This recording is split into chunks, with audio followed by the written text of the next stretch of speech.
full trapped. We need a ton of help over here.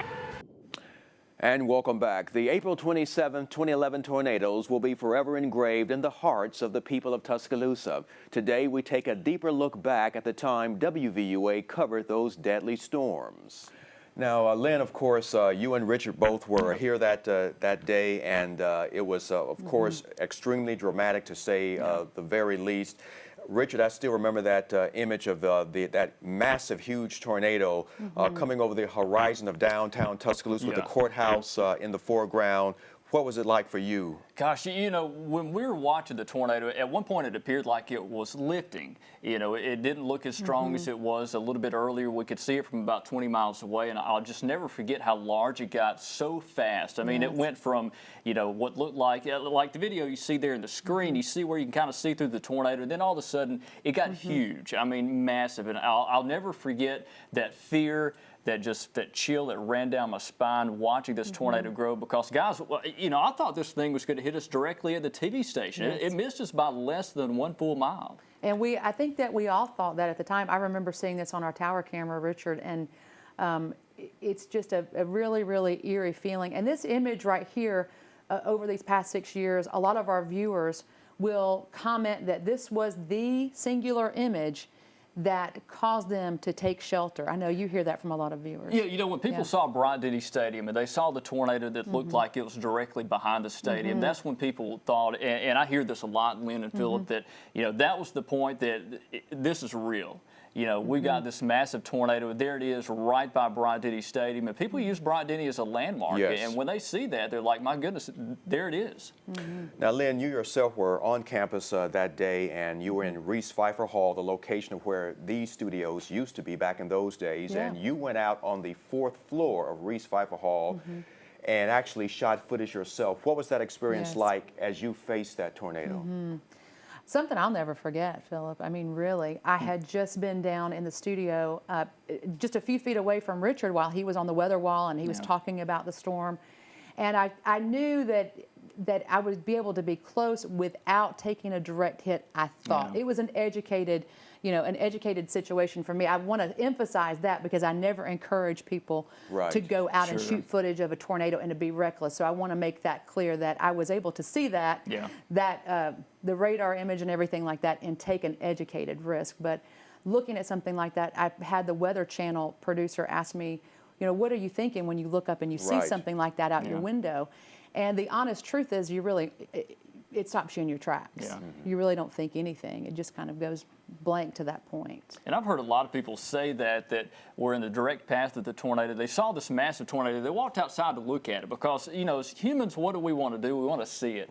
You know, it's kind of human nature. And a lot of people, even some of my neighbors in my old neighborhood that was hit by the tornado, just said they were mesmerized. They didn't know what to do. They're just in shock that it took the trees that were right in front of them to start to fall before they realized, I've got to do something. One of the big groups that we had in the station that day, you know, we have a very large intern program. One of our interns at the time, Victoria Sheehan, was working with us. She actually came to work to find a safe place because she lived in Alberta. She actually took her cell phone with her when she saw her home the first time, so we have that footage.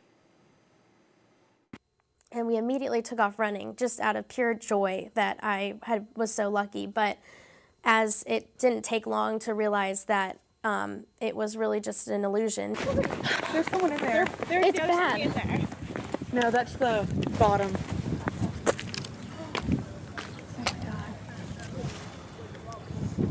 Wow.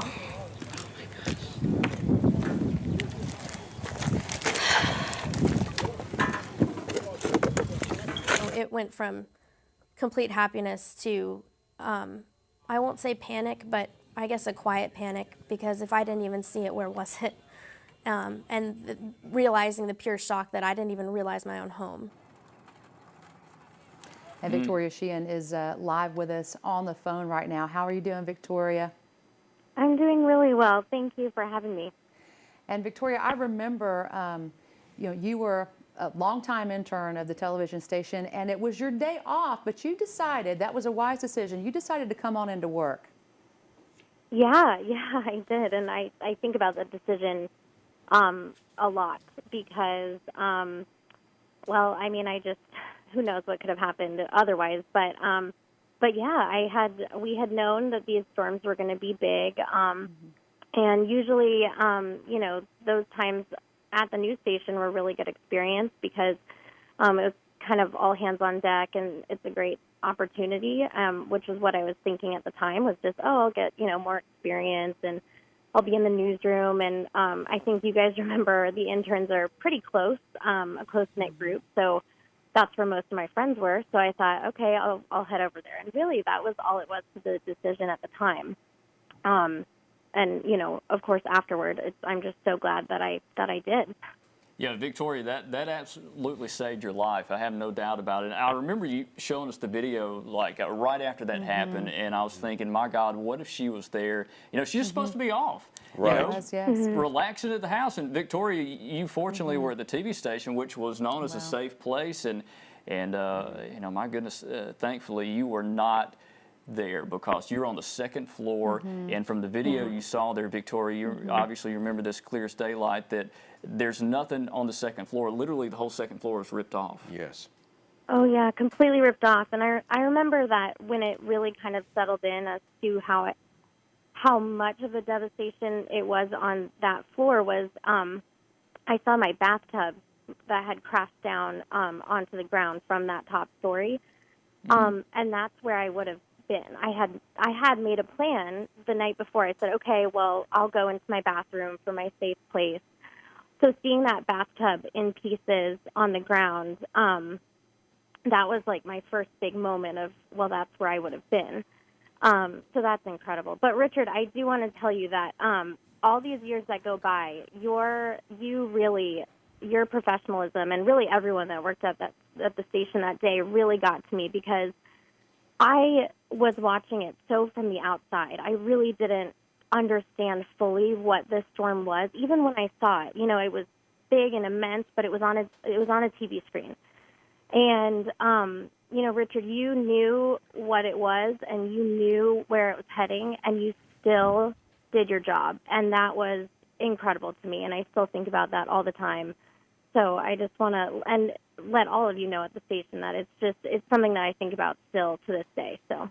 Thank you so much, Victoria, for saying that, because trust me, it means a lot, because that day over 250 people died in Alabama, and that just kills me on the inside, wondering what I could have done different as a broadcaster, as a meteorologist. What could I have done different that potentially helped more people survive?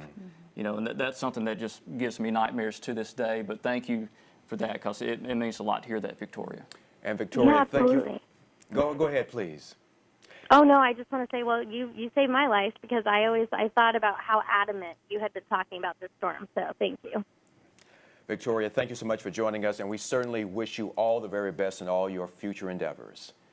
And everyone, stay tuned now. There's more news when we return.